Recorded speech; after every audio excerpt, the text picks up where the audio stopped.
Hello friends, आज हम discuss करेंगे एल्डिहाइड्स एंड कीटोन्स के बारे में।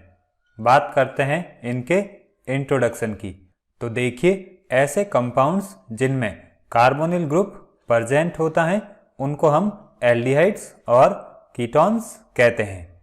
इन दोनों का जनरल फार्मूला सेम होता है और वो CnH2nO होता है। अब देखिए, एल्डिहाइड का जनरल स्ट्रक्चर RCHO होता है और कीटोन का जनरल स्ट्रक्चर RCOR- होता है। अब यहाँ पर जो एल्काइल ग्रुप्स हैं वो सेम भी हो सकते हैं और डिफरेंट भी हो सकते हैं। अब देखिए, अगर हम सिंपलेस्ट एल्डिहाइड की बात करें तो वो फॉर्म एल्डिहाइड होता है और फॉर्म एल्डिहाइड में कार्बोनिल ग्रुप के साथ 2 हाइड्रोजन एटम्स अटैच होते हैं। ये हो जाएगा फॉर्म एल्डिहाइड का स्ट्रक्चर। अब देखिए, फॉर्म एल्डिहाइड की बात करें तो ये एक तरह का एक्सेप्शनल एल्डिहाइड कंपाउंड होता है जिसमें कार्बोनिल ग्रुप के साथ कोई भी एल्काइल सब्स्टिट्यूएंट अटैच नहीं होके 2 हाइड्रोजन एटम्स अटैच होते हैं और इसी वजह से जो फॉर्म एल्डिहाइड हैं वो अपनी कैरेक्टरिस्टिक प्रॉपर्टीज शो करता है। अब अगर हम एल्डिहाइड और कीटोन्स की बात करें तो ये कार्बोनाइल ग्रुप की प्रेजेंस की वजह से सिमिलर प्रॉपर्टीज शो करते हैं, लेकिन एल्डिहाइड्स न्यूक्लियोफिलिक एडिशन रिएक्शन के टुवर्ड्स कीटोन्स के कंपैरिजन में मोर रिएक्टिव होते हैं और इनको इजीली ऑक्सीडाइज भी किया जा सकता है। अब एल्डिहाइड और कीटोन में जो ये डिफरेंस होता है वो एल्डिहाइड में कार्बोनाइल कार्बन से अटैच हाइड्रोजन एटम की वजह से होता है। अब बात करते हैं इनके नॉमेनक्लेचर की। तो पहले डिस्कस करते हैं एल्डिहाइड्स के नॉमेनक्लेचर को। देखिए, एल्डिहाइड्स की बात करें तो इनको अल्कोहल्स के डिहाइड्रोजिनेशन से इजीली ऑब्टेन किया जा सकता है और इसी के बेसिस पर इनका नाम एल्डिहाइड्स रखा गया है। देखिए, यहाँ से Al यूज किया गया है और यहाँ से डिहाइड यूज किया गया है, तो इस तरह से इन कंपाउंड्स को एल्डिहाइड कहा गया। अब इनका जो CHO ग्रुप है उसको हम फॉर्माइल ग्रुप भी कहते हैं। अब बात करते हैं एल्डिहाइड्स के कॉमन नेम की। तो देखिए, इनका common name corresponding carboxylic acid के बेसिस पर लिखा जाता है। कार्बोक्सिलिक एसिड में जो एक एसिड सफिक्स होता है उसको हम एल्डिहाइड वर्ड से रिप्लेस कर देते हैं। अब IUPAC नेम की बात करें तो इनमें एल्डिहाइड्स को एल्केनेल कहा जाता है। इसके लिए एल्केन का E Al से रिप्लेस कर दिया जाता है। अब देखते हैं कुछ एग्जाम्पल। देखिए, इस कंपाउंड की बात करें तो इसमें एक कार्बन एटम प्रेजेंट है, तो इसका नाम हो जाएगा मिथेनॉल। और कॉमन नेम की बात करें तो इसका कॉमन नेम फॉर्मिक एसिड से डिराइव किया गया है। यहाँ पर हम एक एसिड वर्ड को एल्डिहाइड से जब रिप्लेस कर देंगे तो ये बन जाएगा फॉर्म एल्डिहाइड। इस कंपाउंड की बात करें तो इसमें 2 कार्बन एटम प्रेजेंट हैं, तो ये हो जाएगा इथेनॉल और एसिटिक एसिड के बेसिस पर इसका नाम एसिड एल्डिहाइड रखा गया है। फिर इस कंपाउंड की बात करें तो इसमें 3 कार्बन एटम प्रेजेंट हैं, तो ये हो जाएगा प्रोपेनॉल और प्रोपियोनिक एसिड के बेसिस पर इसको प्रोपियोनोएल्डिहाइड कहा गया है। अब देखिए, एल्डिहाइड्स के कॉमन सिस्टम की बात करें तो इसमें सब्स्टिट्यूएंट की पोजीशन को Greek letters alpha, beta, gamma से रिप्रेजेंट किया जाता है और IUPAC सिस्टम में सब्स्टिट्यूएंट की पोजीशन को नंबर्स 1, 2, 3 से रिप्रेजेंट किया जाता है।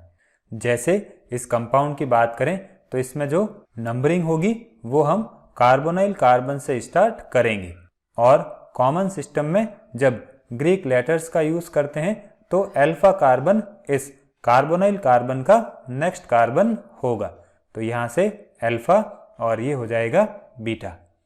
तो IUPAC सिस्टम में इस कंपाउंड को हम 3-क्लोरोप्रोपेनॉल कहेंगे और कॉमन सिस्टम में हम इसको बीटा क्लोरो प्रोपियोनोएल्डिहाइड कहेंगे। अब एरोमेटिक एल्डिहाइड्स की बात करें तो इसका जो सिंपलेस्ट मेंबर होता है उसको हम बेंज एल्डिहाइड कहते हैं, और जो सब्स्टिट्यूटेड एरोमेटिक एल्डिहाइड्स होते हैं उनका नाम बेंज एल्डिहाइड डेरिवेटिव के बेसिस पर लिखा जाता है। देखिए इस कंपाउंड में बेंजीन रिंग के साथ एल्डिहाइड ग्रुप अटैच है, तो इसको हम बेंज एल्डिहाइड कहेंगे।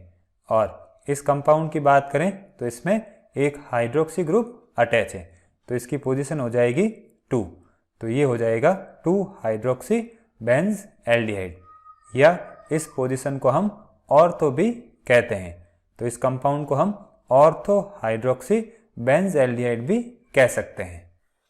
अब बात करते हैं कीटोन्स के नॉमेनक्लेचर की। तो देखिए जो जेनेरिक नेम कीटोन है उसको इस सीरीज के सिंपलेस्ट मेंबर एसीटोन के बेसिस पर डिराइव किया गया है। अब बात करते हैं कॉमन नेम की। तो देखिए एलिफेटिक कीटोन्स का कॉमन नेम कार्बोनाइल ग्रुप से अटैच दोनों एल्काइल ग्रुप के बेसिस पर किया जाता है, और IUPAC नेम में कीटोन्स को एल्केनॉन कहते हैं और इसको एल्केन वर्ड से डिराइव किया गया है। देखिए जब एल्केन का ई ऑन से रिप्लेस कर देते हैं तो एल्केनॉन बनता है। देखते हैं कुछ एग्जाम्पल। देखिए पहले एग्जाम्पल की बात करें तो इसमें 3 कार्बन एटम प्रेजेंट हैं, तो ये हो जाएगा प्रोपेनॉन। अब कॉमन नेम की बात करें तो यहाँ पर कार्बोनाइल ग्रुप के साथ 2 मिथाइल ग्रुप अटैच हैं, तो इसको हम कहेंगे डाई मिथाइल कीटोन। इस कंपाउंड को हम एसीटोन भी कहते हैं। अब नेक्स्ट एग्जाम्पल की बात करें तो इसमें 4 कार्बन एटम्स प्रेजेंट हैं, तो इसका IUPAC नेम ब्यूटेनॉन हो जाएगा।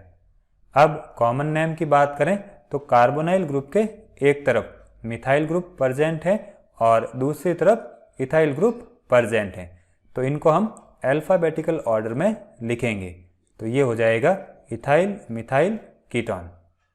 अब इस कंपाउंड की बात करें तो इसको हम 2 पेंटेनॉन कहेंगे, या इसको हम पेंटेन 2 ऑन भी कह सकते हैं। इसका कॉमन नेम हो जाएगा मिथाइल एन प्रोपाइल कीटोन।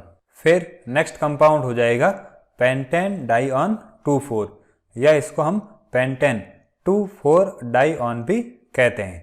इसका कॉमन नेम हो जाएगा एसिटाइल एसीटोन।